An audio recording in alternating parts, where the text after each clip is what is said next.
When the basis of belonging is conforming to a group, it's not belonging. That's a contingency. That's a criteria, and it's not acceptance. That is dropping the mic moment. What does that do? It stifles innovation. It stifles creativity.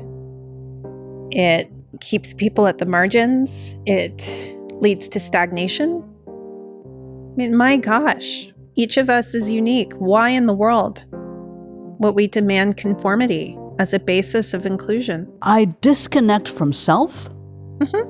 I lose access to my agency.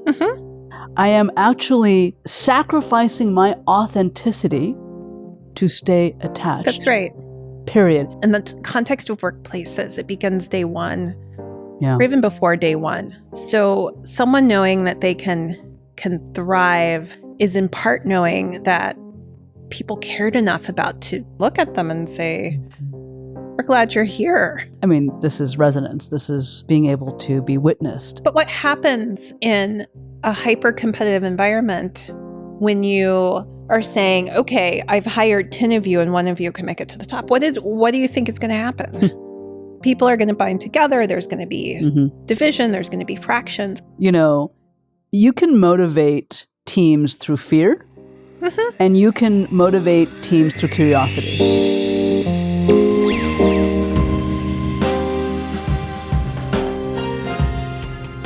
I am Adina Sterling, and to me, to belong means to be fully present, to feel free to take risks and learn and develop without fear of punishment or retribution.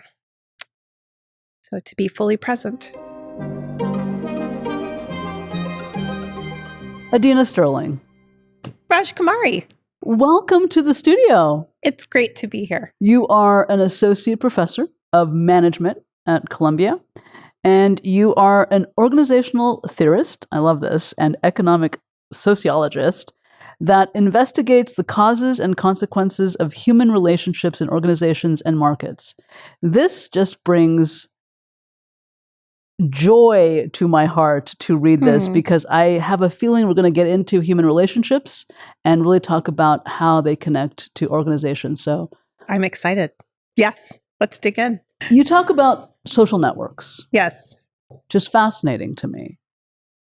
You say a lot of the outcomes that individuals, groups, and organizations experience have to do with social networks they're part of. We get a lot of our resources from social networks. Let's just start there. Sure. What is a social network? Sure. Let's introduce the audience to this concept and let's start to talk about it. It's a great place to start because when people think about social networks, they'll oftentimes think about Facebook or Instagram or what's on social media. That is actually where I went first. That's where most everybody's mind goes first. But sociologists have been studying social networks for decades and decades. And they're in essence the patterns of relationships that exist between people and groups and institutions and societies. And what we know is those patterns are very powerful, affecting what people understand about each other, about their own group and groups that they're not a part of. They're awfully important to resources, as you mentioned, like advice and information and social support. They're awfully important for lifelong longevity. So feel in a sense of connection. I mean, this is the foundation of belonging.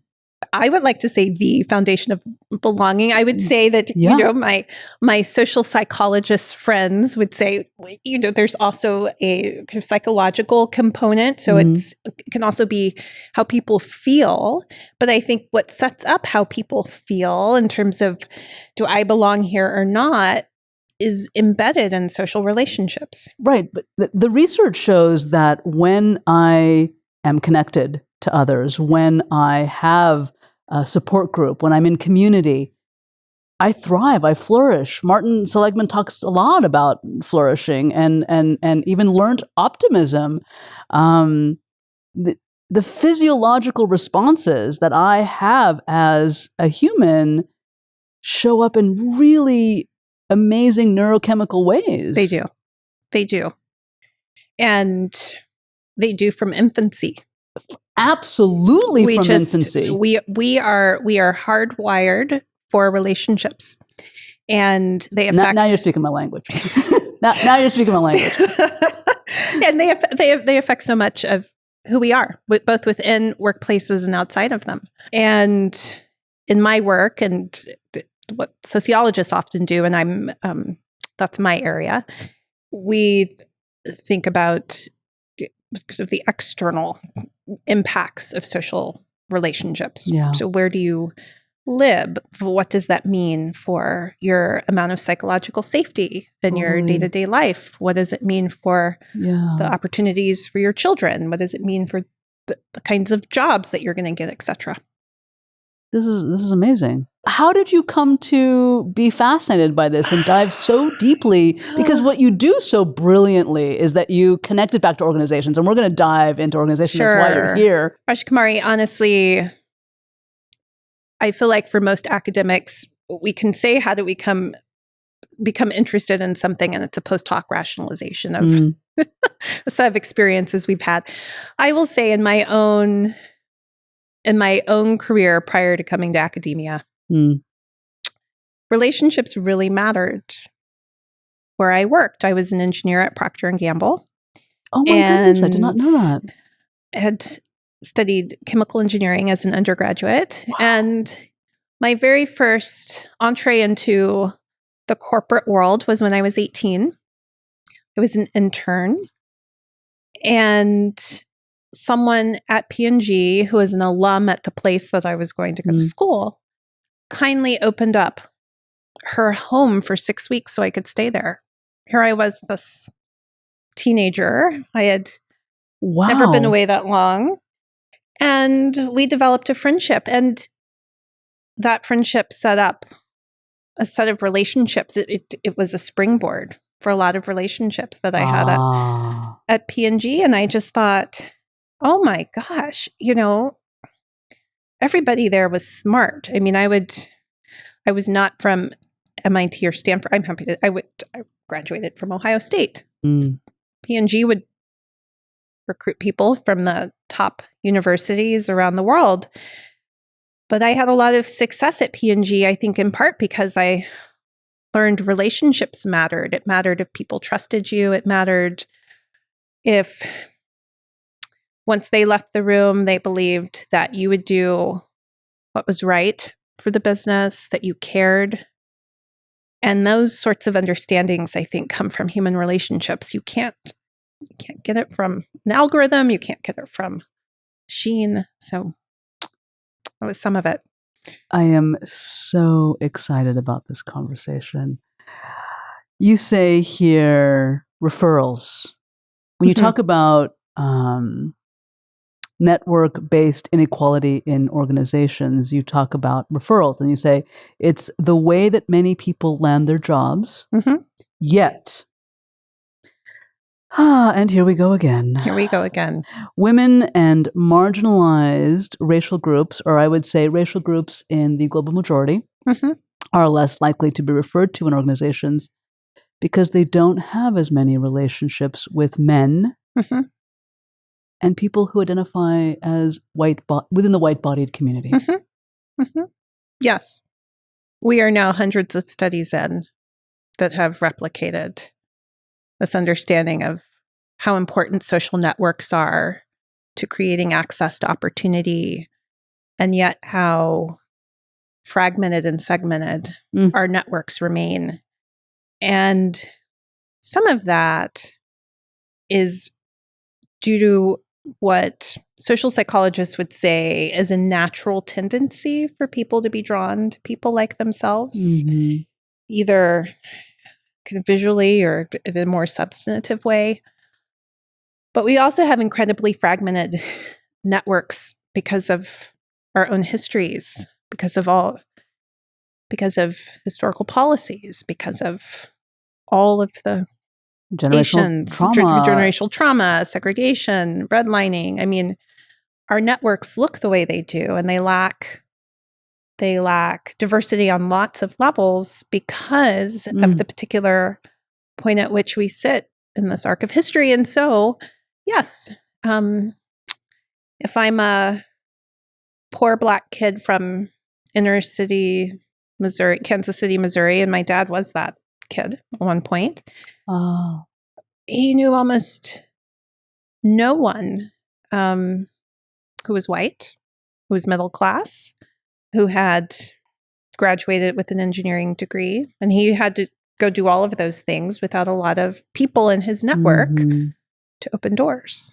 This is reminding me of back in 2014, 2015, when I had just started my company, and I think it was 2-3 years in, and I started to gain some traction, and was finding my way into conferences and speaking about epigenetics and within organizations and such.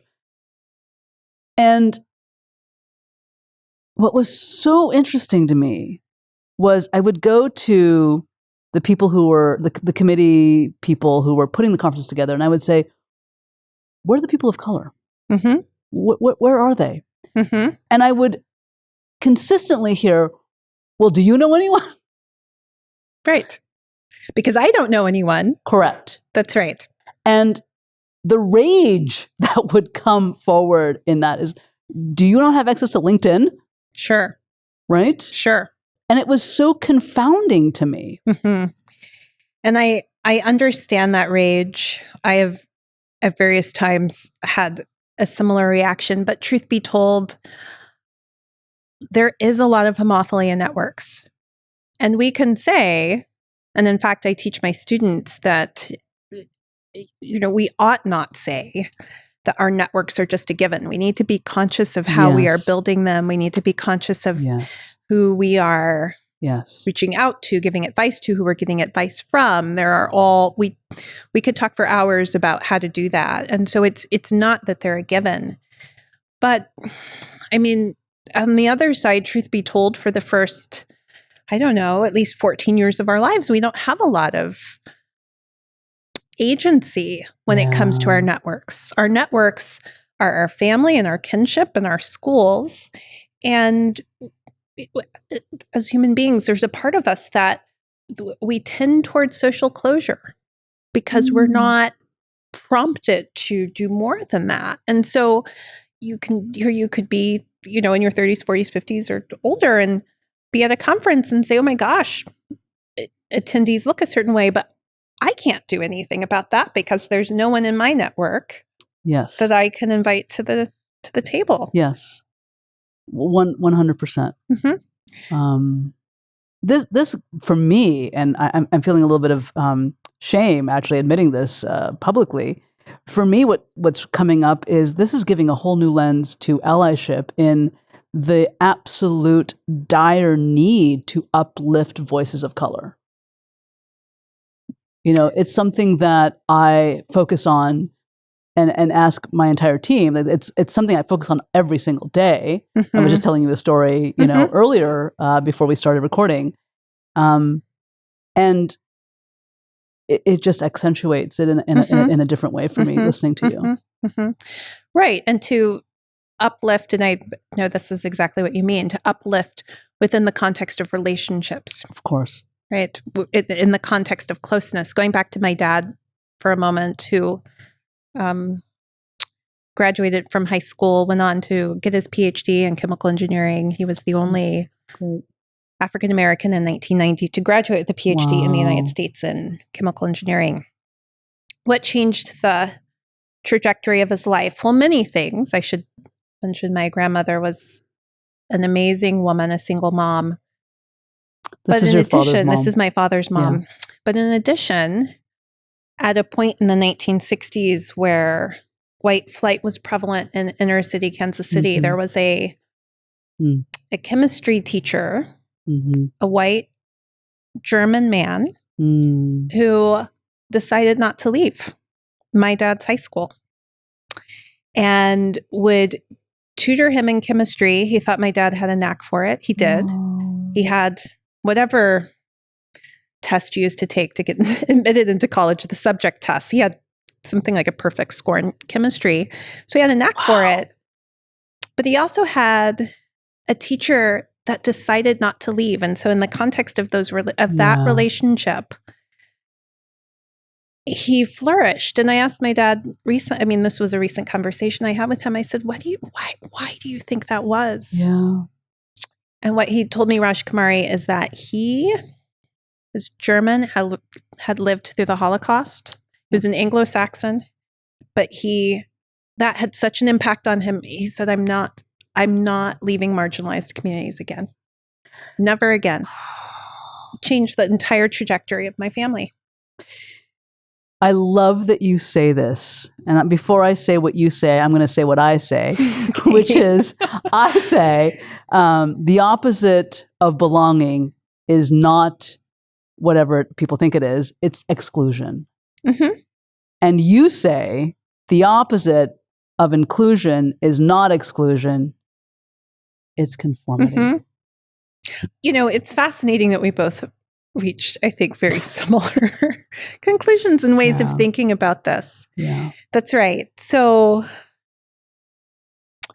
when people can only belong because they've conformed. Okay, wait, I'm going to pause you. I want every single person in the audience listening and watching this episode to really listen to what Adina is about to say. Please. When the basis of belonging is conforming to a group, it's not belonging. That's a contingency. That's a criteria. And it's not acceptance. I want everyone to take that in. That is dropping the mic moment. Yes, please. I don't want to get on my soapbox too much. No, get on it. Get on it. And what does that do? It stifles innovation. It stifles creativity. It keeps people at the margins. It leads to stagnation. I mean, my gosh, each of us is unique. Why in the world will we demand conformity as a basis of inclusion? It's just keep going because this not only does it stifle all the things you mentioned, I disconnect from self. Mm-hmm. I lose access to my agency. Mm-hmm. I am actually sacrificing my authenticity to stay attached. That's right. Period. Gabor Mate, who is the author of The Myth of Normal and a billion other books probably, who is an amazing human who I adore and have a tremendous amount of respect for, talks exactly about that. When attachment is at risk, the first thing out the window is authenticity. Mm-hmm. Absolutely. There's this famous experiment. So the 40s and the 50s were a wonderful time for social psychology. It really was kind of this flourishing of social psychology. In part, everybody was trying to understand what in the world had happened with the Holocaust. How could it have happened? And everybody knows kind of the Milgram experiments and others. Yeah. Well, one that I will talk about. I talk about it less with my MBAs, but I taught at WashU. I taught undergraduates before joining Stanford. They were fascinated by this experiment. I would show them 3 lines on a screen and describe an experiment in which the researchers would bring 9 people in a room, and there would be one Confederate. So the Confederate was who was in on the experiment. And the researcher would say, well, you see line A here. Which line matches it, B or C? Okay. And it was clear that B was the same length as A. Okay. But they would always place the Confederate right next to the researcher. And they would say, okay, we're going to go around. We just all want you to do this simple exercise. Well, when that very first person, the Confederate, in on the experiment, would say, oh, that line A matches C, not B. What would disproportionately happen would be the next person would choose the wrong answer, and the next person would choose. So this desire to conform is one pathway by which we can ignore what's right. I mean, it just goes in so many directions. So many directions. So what's coming up for me now is, I'm bringing up Martin Seligman again, but now I'm going down, the whole path of learned helplessness. Mm-hmm. And I should say that those were ASH experiments. So ASCH for your audience, the ASH paradigm experiments. Thank you for that. Mm-hmm. Yes. And it triggered that for me because you said the word contingency. Mm-hmm. The main contingency in learned helplessness involves a plethora of different neurochemical pathways into that. Mm-hmm. But learned helplessness is repeatedly having the same experience that causes a level of stress that ultimately leads to the perceived belief that I can't do anything about it. That's right. That foundational element of learned helplessness is uncontrollability. Mm-hmm. This is out of my control. I have to conform. I've given up my agency. I'm just going to burst into tears. Yes. Mm-hmm. Absolutely. Mm-hmm. You have, and I will say this: the way that we are talking about belongingness. It really is I'm enjoying this very much because this is a different way than I tend to think of. Again, we think about society and resources and movements and stratification, but you're tapping into something that I think is all very important. And yeah. You've created what you call a playbook, a best practices playbook that helps people incrementally initiate, start to move toward working with understanding how to create greater cultures of belonging. Mm-hmm. Mm-hmm. And I want to just give a little bit of credit where credit's due, not a little, a lot. When I first started teaching my course at Stanford, my co-instructor, Fern Mandelbaum, and I created that. It was really her brainchild. She said, we need to put something in students' hands so that when they go away from the class, graduate from the Graduate School of Business, they can refer to it. And so it's been, I have students, alumni now continually, if they've lost the link to the playbook, they are emailing me for the link to the playbook. They want the playbook. Wait, and it's how do we get the playbook? Can we get the playbook? Can I get the playbook? Well, you have to. I say this all the. You have to be a student because you got to take the class. You've got to. But okay. But nothing brings me more joy than students saying, "Oh my gosh, today when I walked into my office, there was a need for the playbook. And can you share the playbook Beautiful. with me?" So since all of us who are not going to be attending GSB at Stanford and not have access to this particular class and playbook, what are some best practices that we could take away? Oh gosh, it's specifically about belonging. So just whatever's coming up for you. Yeah. Well, I think when it comes to belonging, keeping in mind that in the context of workplaces, it begins day one, or even before day one. So someone knowing that they can thrive is in part knowing that people cared about them enough to make sure they had a desk and a laptop. Yeah. That they didn't just continue on with the hustle and bustle of the day and putting out fires, but took some time to stop and look at them and say, "We're glad you're here." And it's going back to human connection, it's feeling as though, oh my gosh, this is a place I can connect from day one. Not that people from day one in workplaces are going to feel as though they've already made that connection, but that it could be a connection. I sort of, an example I'll sometimes give to students is most of my students and myself, we've been privileged enough to travel the world. Yeah.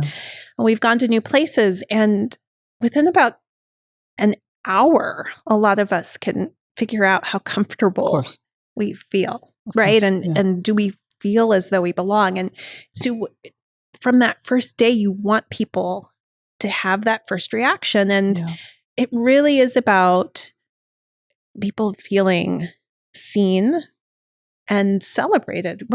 We're glad that you're here. Literally saying that can make a world of difference. I mean, this is resonance. This is being able to be witnessed. You know, Sarah Payton, who's the author of Your Resonant Self, speaks extensively on this. You know, when we are seen, valued, appreciated, our engagement goes up exponentially. I want to bring us to organizations. Before I go there, Paul Zak has done some really interesting experiments. He's a neuroeconomist around, you know, high trust teams and oxytocin, right? And so the higher the trust in teams, the greater the oxytocin is being secreted. He used inhalers or whatever he used to do his experiment. I think we should all deploy that organizationally. But in any case, we're not going. That's a very controversial statement right then and there. Right. What's also interesting about oxytocin, you know, it's the bonding chemical. It's what happens when we are in relationship, right? And it's not only oxytocin, but it's a high. We feel good. Yeah, yes. Absolutely. Yes. We also secrete endogenous opioids, which is another pathway to learned helplessness when that's diminished. And my guess there, and I would love to, you know, taffy that with you at some other conversation, you know, is, you know, how does conformity play a role in that and kind of start to decrease those neurochemicals? I mean, clearly it's a cortisol response or some kind of stress response. But what happens really interestingly is when I'm coming from this lens of you versus me kind of attitude or perspective, then this in-group, out-group dynamic starts to get formed. Yes. Even in organizations. Yes. Right? But what's so crazy about that is that there's oxytocin that then bonds the in-group away from the out-group. Yes. Yeah, it's a big disaster. Other words come to mind, but we'll just stick with disaster. I was going to get to cults and gangs, but I think we'll just pause. It's disastrous. Why does this happen? Well, Rajkumari, it's more likely to happen or not based on the culture and the leadership that's at the helm. So talk about that. This is so important. Yes. Sure. So this is an oversimplification, but if for a moment we take a step back and think about organizations on two ends of an extreme. On one end, let's say we have a highly independent, hyper-competitive organization. And on the other end, we have and that's a very hierarchical organization. And then on the other end, we have a much more flat, collaborative one. I just want to point out the smile that came with that last statement. And not to... Sure. But we are trying to create a new world of organizations, right? We want to create a more inclusive neurochemical We belonging. do. But what gets in the way of that is, look, the reality of the world is that certain resources are scarce. I don't know if I believe all resources are scarce. Human kindness is not, well, it's in scarce supplies sometimes, but we could have unending supplies of that. You know, James Rhee, who you met James through Rhee. me, He's talks about that a sweetheart. lot, right? So we have kindness is one of the two things that we have going for us as society, right? So kindness need not be in short supply, but sometimes it is. I think, I want to say, James uses kindness. He says it's a glue. It's the glue that keeps us connected. Yes. But what happens in a hyper-competitive environment when you are saying, okay, I've hired 10 of you and one of you can make it to the top. What do you think is going to happen? People are going to bind together. There's going to be division. There's going to be fractions. I mean, gosh, that is one model. But what about hiring 10 great people and saying, we want you all to thrive? We're going to have you in a culture where there's collaboration, there's a sense of, shared identity, that we're in this together. I mean, this is all, all of this, but oh gosh, I'll never forget, and maybe because I'm moving to New York, I can say this now. But throughout my years at Stanford, I've done various trainings and taught executives and practitioners. And I'll never forget one woman raised her hand one day, and I was talking about relationships and the importance of relationships in organizations. And she said, Adina, I want to believe what you're saying, but if all of this is so important, why do none of these Silicon Valley companies do any of this? Oh. Her point was, how can there be so much success and so much unkindness? And I'm not, she was exaggerating. But the point is... Can we talk about that actually? Because the research shows that, you can motivate teams through fear. And you can motivate teams through curiosity, which ultimately leads to psychological safety done well. Both are highly profitable. They are. Both are highly profitable. We have this human tendency, and this is some of the toughest. I don't know what to do about this, Rajkumari. Part of the reason I have my Equity by Design lab is that I'm focused on solving problems of inequality. Yeah. This aspect of our human psyche, I don't have a solution to. It's the following. We are so driven by social comparisons. We're not just satisfied with what we have. We value it more when it's more than someone else. These are all those famous studies, again, the heyday of social psychology in the 1940s and 50s. And so Fessinger did some of these studies where he showed, just hypothetically, the numbers were smaller back then when he was doing these studies. But if someone has $1,000 and their neighbor has $2,000, they're more depressed than if they both had 500. I mean, it's the comparison.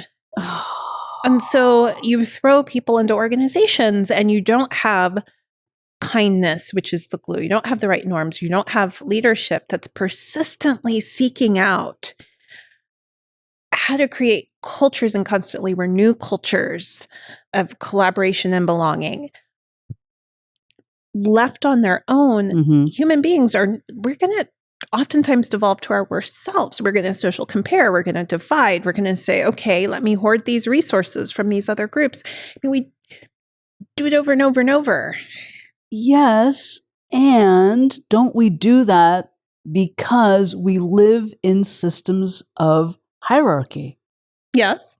And therefore, being subsumed within these systems, we are conditioned to conform in order to belong. So Ian McGilchrist is the author of The Matter with Things and Master and the Emissary, and his Emissary.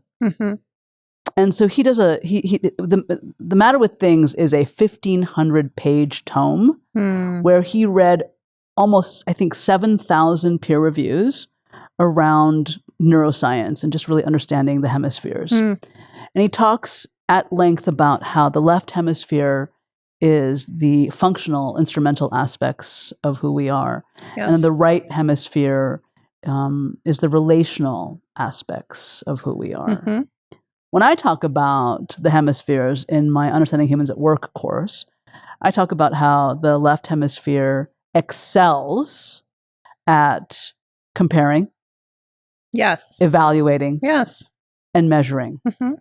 And I talk about how the right hemisphere is all about needs, feelings, and accessing the somatic experience of our body. So how we know we're tired, how we know we're hungry, how we know we're pissed off, right? We're hot because it's 80 billion degrees in the studio today, and I'm wearing a blazer because I have to keep my fashion going. Looks great, though. Thank you. That's very sweet of you. We connect. We have that interoception. We have that self-awareness. We have that ability to self-attune. I think the answer is really easy, and I say this trying to not be flippant as I say it, which is that we find ourselves prioritizing right hemisphere engagement. In left hemisphere engagement. As organizations, we do prioritize left hemisphere. Okay. As a society, we do prioritize left hemisphere. I mean, growing up in an culturally Indian from India family background, do. Right. Execute, achieve, that's it. That's all we care about. It's awfully empty. Although I prevalent. Think, so just because we're doing it this way doesn't make it right. No, I will say that sociologists are some of the most skeptical scientists. I love it. Bring on that skepticism. Let's go. Let's go. In some ways, if it were easy, it would be better. I mean, I have days where I think maybe all of the left brain stuff will just be replaced by machines, and we can have. I hope that not. That will crowd out. It will kind of remove aspects of who we are, and we'll delegate those to machines, and then we can focus on relationships and flourishing Right. and belongingness. Right. Inclusion happens in the left hemisphere because for me, inclusion is about creating safety for others. Mm-hmm. And that belonging actually happens in the right hemisphere because for me, epigenetically, that's the lens I view the entire world, every single nanosecond of every day, that from a neuroception state, neuroception is a term coined by Stephen Porges, who wrote the book Polyvagal Theory, and it is the system that we have in our nervous system that is constantly scanning for safety, danger, and life-threatening experiences. That's in the right. I mean, not neuroception, but belonging, our sense of interconnectedness, our sense of knowing that we have community, that's a right hemisphere experience. So if we can start to rewire coming from the right more dominantly than prioritize coming from the left. And I'm not making this a binary experience whatsoever because, there's so much, we're not going to have a neuroscience class today. Sure. Yes. Right? Thank you. I don't know if I'd pass. So thanks. Well, neither would I. So I just memorize facts and that's it. I want to take us back to something that you say here. You're one of the authors of an article that was published in the Proceedings of the National Academy of Sciences, a peer-reviewed journal called "The Confidence Gap Predicts the Gender Pay Among STEM Graduates." Yeah, isn't that depressing? More than you can possibly imagine on this side of the mic. Can talk about that, but also, you say, there you essentially write that cultural beliefs about the appropriateness of men versus women in these types of roles maybe contributing to the pay gap. Can talk about that, but talk about meritocracy and connect that for me. We have in Western societies a strong belief in merit so I should be careful here. Yeah. I think almost anybody that you poll, if you asked them, do you think that people should be treated fairly based on how they perform? They would say, of course, right? And so the myth of merit, which is research that describes the following, that the more an organization believes it's a meritocracy, the less it tends to be. Oh, wow. Okay, so... and what is it instead? It tends to be more fair and unequal. More unfair and unequal. Yes. So this is where this... maybe we probably should have started with meritocracy because there's so much here. So great. Let's do that. So there's what we believe as human beings, right? So I think all of us have this inherent belief that if we could achieve a meritocracy, it would be a good thing. The problem is that people tend to believe the world is just. So there's a theory called just world theory that developed in the 1960s. And talk about another depressing experiment. Some of the groundbreaking work on this was done by bringing a woman, generally a white, attractive woman, young woman, into a classroom. And she would be asked to solve problems. And when she would not solve problems correctly, she would be shocked. I mean, the sorts of things they would do, she would not actually be shocked, but participants would think that she was being shocked.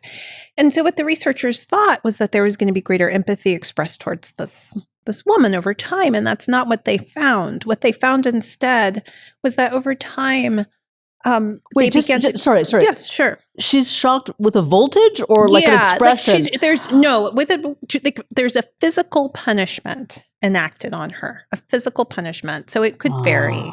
Okay. So, and again, it was not actually done, but participants were made to believe this was done. Wow. And what the researchers thought was that over time, what happened is that people would be enormously moved toward empathy toward this woman who was being shocked. And that's not what happened. What happened instead is they would begin to believe that she deserved it. They would dehumanize. They would rationalize. And so we live in a world where people look around them and they say, not everyone has the same sets of resources, and they deserve what they have. And so if organizations look like all sort of white men from privileged backgrounds are running them, that's because that's what's fair. That's because that's what meritocracy naturally has allowed, instead of thinking, my gosh, what kind of society do we live in where skill sets are equally dispersed, but opportunities are not, and there's something else going on. So the myth of merit, which some work by Emilio Castilla and Stefan Bernard and others have showed, is that the more people believe that their organization is a meritocracy, that is so the less it tends to be. And what I mean by that is the more they are morally licensed to continue false beliefs about who ought to be running organizations based on all of the things that we can imagine. So how do we even begin to address this in organizations and leverage the world of D&I? Sure. I'm going to come full circle and go back to relationships. Awesome.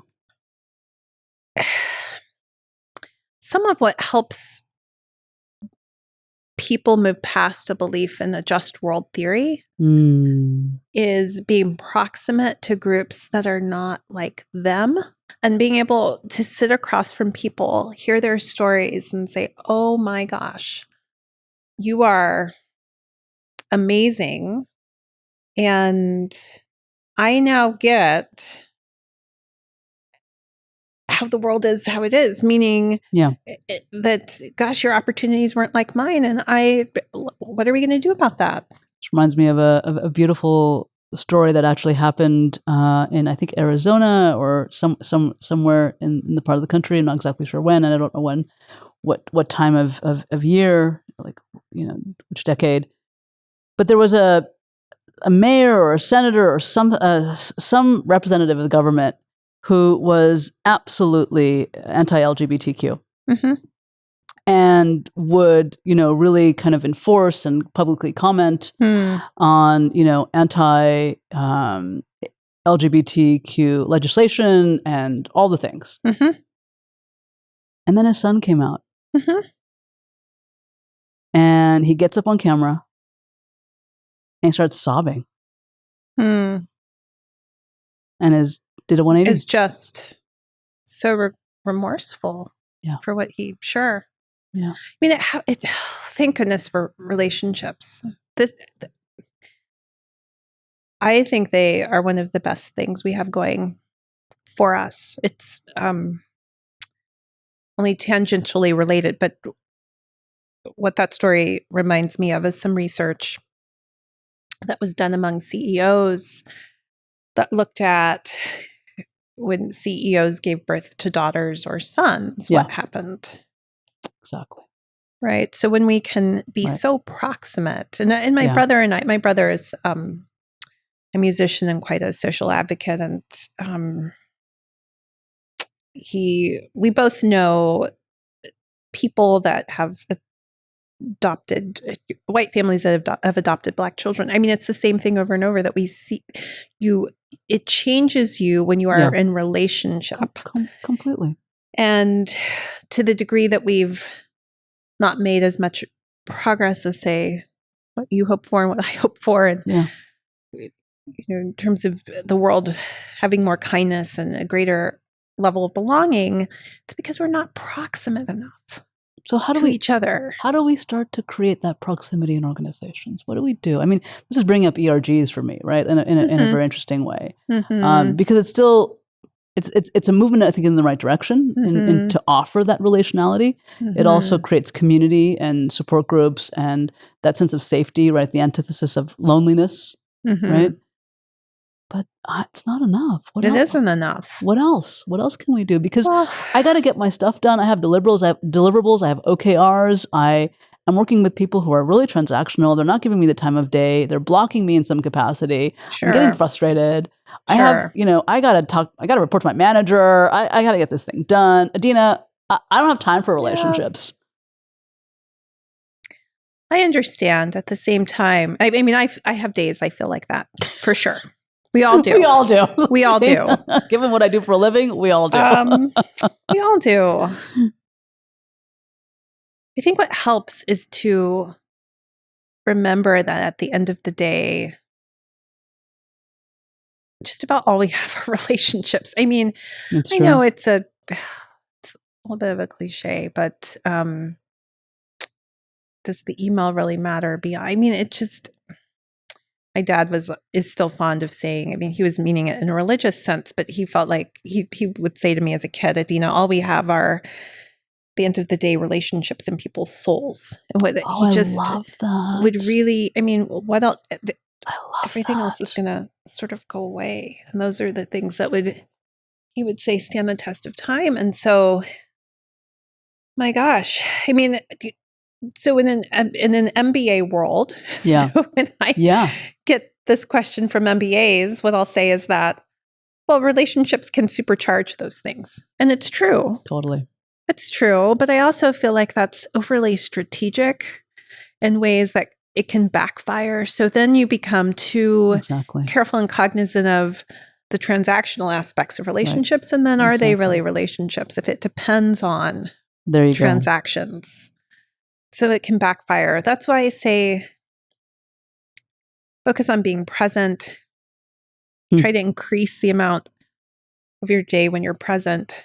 And, my gosh, I'm really glad that days I do that better than others.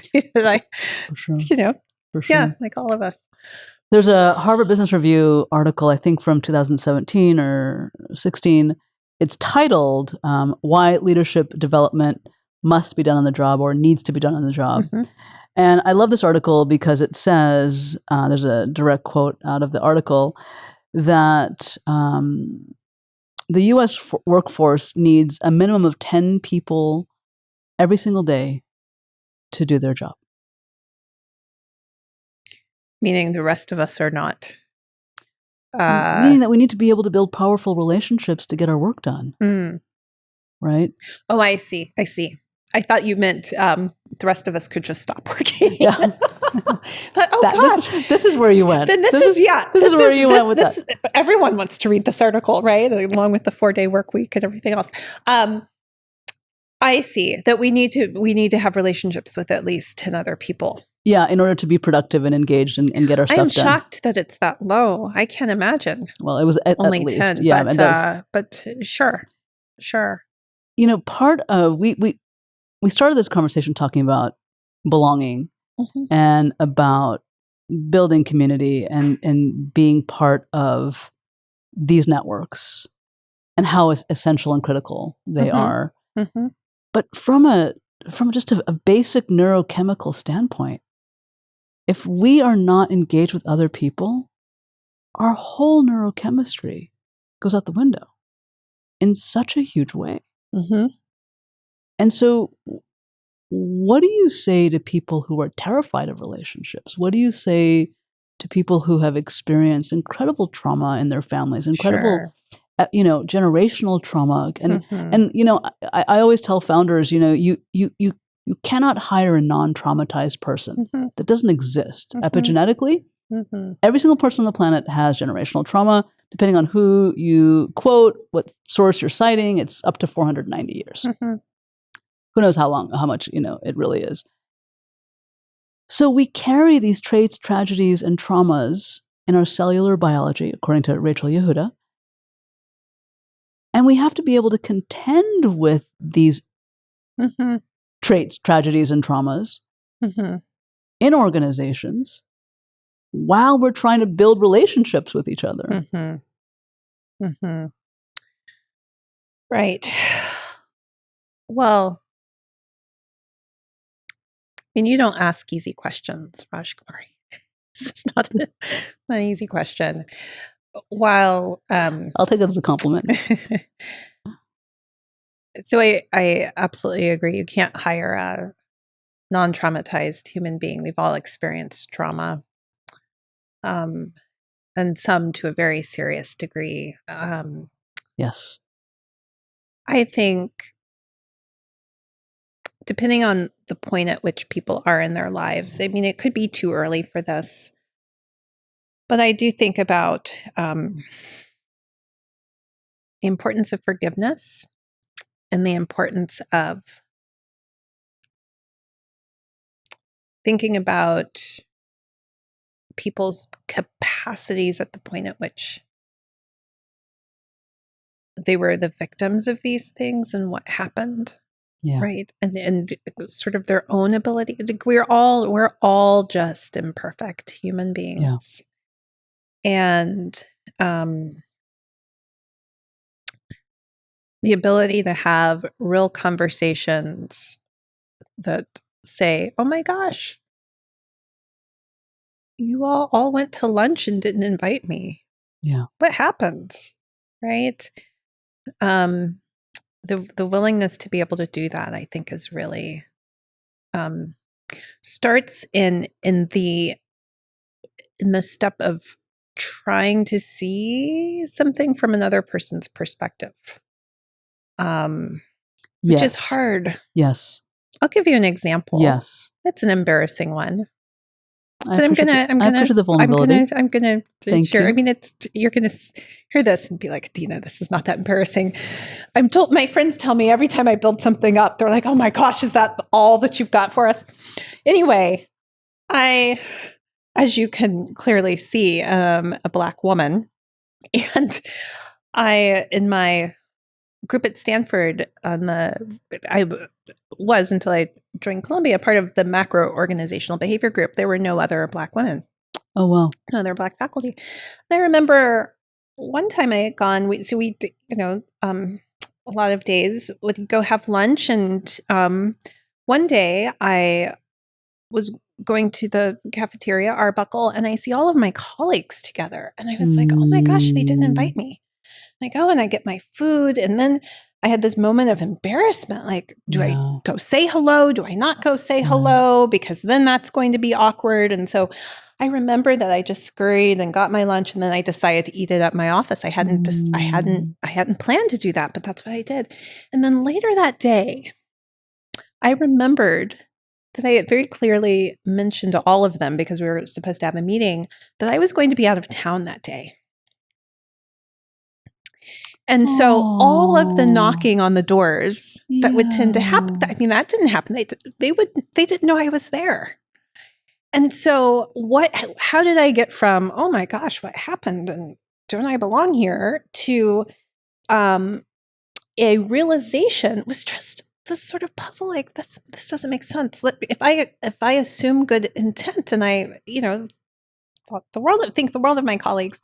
What is their perspective? Oh, I think I'm out of town. That's why they didn't knock on my door. It's a challenge. We are all imperfect, but the assumptions have to sort of be broken down sometimes. What did you learn about yourself in that moment? Besides that, I jumped too quickly to a conclusion. Clearly, but yes. I think I learned that I probably had some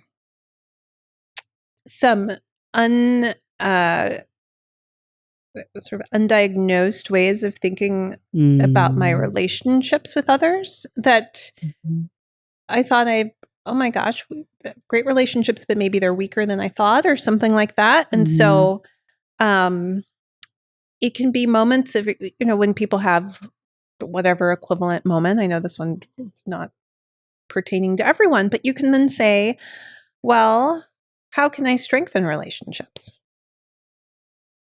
Because again, no one had done anything wrong. And it was more a statement of, my gosh, let's continue to develop and strengthen them. The thing that keeps coming up for me in the last 20, 25 minutes in this conversation is the phrase operationalize relationships. For me, this example kind of underscores and highlights, how do I operationalize the relationship with myself? So that I can unpack all of the biases that I have for whatever reason and witness those biases play out in real time. Right? How do I start to really start to learn me? I think that so much of how we build healthy, thriving, flourishing organizations is all about relationships. Stuart Crabb, who's the former head of L&D over at Facebook and my former boss, he sat in that chair and he said, there's no such thing as great companies. There are only great teams. I understand his sentiment, and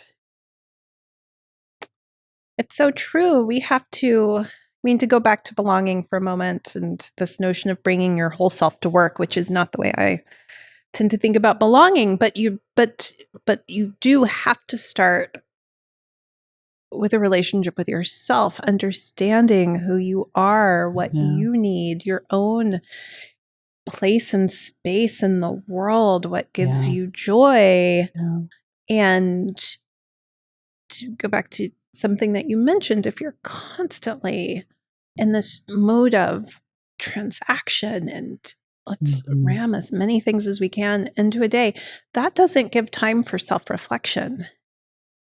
And without those moments of self-reflection, what do we have to offer in the context of relationships? We're going with an empty well. Said. So we're so beautifully said. And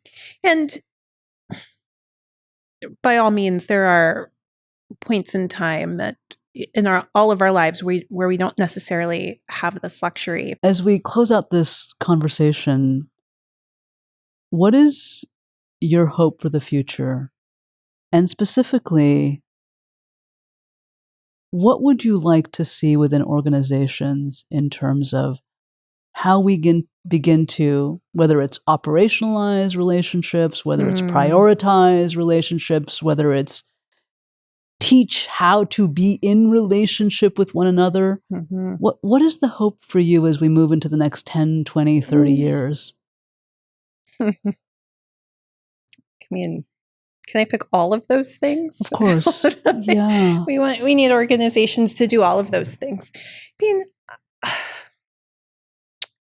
I really do believe that technology can help us here if we use technology the right way to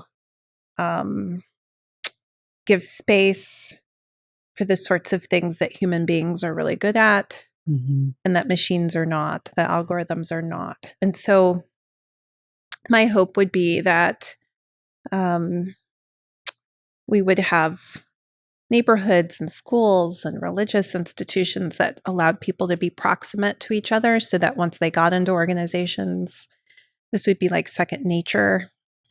Yes. That at a cognitive level, we are hardwired to categorize people in milliseconds. Correct. That at some point in the future, that would no longer happen. Yeah. That we would be better at what psychologists and economists that win the Nobel Prize, like Danny Kahneman, talk about, which is slow thinking and not fast thinking, right? That we're slow to evaluate others instead of quickly coming to judgments about them. That we reformulate the shareholder value proposition. So we didn't get much into that, but we would reformulate what value creation means and not just have it embedded in financial terms, but we would broaden it and take that seriously. So a lot of hopes. It's beautiful. Thank you for coming all this way. I'm so, so grateful for you. It's great to see you and spend time with you. I love our conversations. I do too, Rajkumari. Thank you for being here, Adina. You're very welcome.